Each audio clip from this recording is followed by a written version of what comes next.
আশারায়ে মুবাশশারাকে যে জান্নাতের সুসংবাদ দিয়েছেন, এটা তো প্রসিদ্ধ হাদিস। এটা প্রসিদ্ধ হাদিস, এটা তো ইলমে গায়েব। এটা ইলমে গায়েব। এভাবে করে আপনার মুতার যুদ্ধে যে হযরতে সৈয়দুনা যায়েদ রাদিয়াল্লাহু আনহু শহীদ হওয়া, এভাবে করে হযরতে জাফর রাদিয়াল্লাহু আনহু শহীদ হওয়া, ইবনে রাওয়াহা রাদিয়াল্লাহু তাআলা আনহু শহীদ হওয়া, আব্দুল্লাহ ইবনে রাওয়াহা, এটা মদিনায়ে মুনাওয়ারায় বসে কোথায় কত হাজার কিলোমিটার দূরে মুতার যুদ্ধে কিভাবে শহীদ হচ্ছে এটাও বলে দিয়েছেন। এবং কার হাতে আবার ইসলামের বিজয় হচ্ছে, খালেদ বিন ওয়ালিদ রাদিয়াল্লাহু তাআলার হাতে, এটাও রাসূল পাক মদিনায় বসে বলতে শুরু করেছেন। আপনি কিন্তু দুইটা ভাগ করেছেন। জি, একটা হলো আল্লাহর যে ইলম, জি, আল্লাহর ইলম, এটা আল্লাহ হলেন গায়েবের মালিক।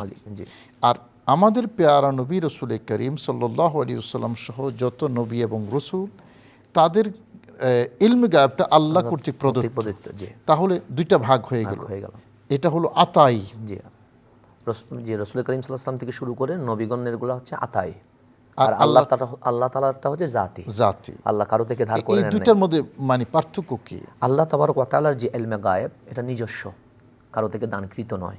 কিন্তু রসুল করিম সাল্লাল্লাহু আলাইহি ওয়াসাল্লাম সহ নবী রসুলগণ এবং সালেহীনগণ যে ইলমে গায়েব জানেন, এটা আল্লাহ কর্তৃক প্রদত্ত বলতে পারেন অথবা উপহার বলতে পারেন।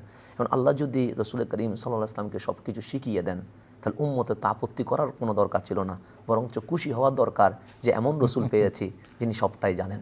সেজন্য আশেক বলেছিলেন, আমি আপনাকে কিভাবে বলবো ইলমে গায়েব জানেন না। সবচেয়ে বড় উদ্দেশ্য হচ্ছে আল্লাহ, যে আল্লাহ মেরাজ রজনীতে আপনার থেকে চুপ থাকতে পারে নাই, সে আল্লাহর সৃষ্টি আপনার থেকে চুপ থাকবে কেমনে? বিকাশ পেমেন্টে 10,000 টাকার বেশি অফার, শপিং চলছে তো।